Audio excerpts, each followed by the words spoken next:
Ako nga pala si Felix, isang business owner. Actually, nakita namin yung JD Foods, Facebook talaga, YouTube, no? So, panood namin and then since nasa negosyo kami ng pagkain, no? Especially sa canteen, mga snacks and we have burgers. So, napag-isipan namin at na mag-attend ng inyong seminar para matuto pa ng mas maraming kaalaman tungkol sa negosyo. Isa sa pinaka nagustuhan ko sa seminar na to ay unang-una, yung mga speaker ay maliwanag silang magpaliwanag. Ibig sabihin, no?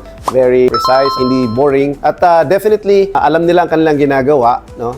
So, para na-impart talaga sa mga audience ang knowledge. At pangalawa, the topics, kumbaga swak doon sa isang tao na katulad ko na nagsa-start magnegosyo pa lang, no? Although ongoing na ang negosyo, pero kailangan pa ng napakaraming knowledge para mag-expand ng negosyo. So, highly recommended ko na sa lahat ng mga business owners, especially for those of you who are just starting the business, napakaganda ng opportunity na maka-join kayo sa ganitong klaseng seminar.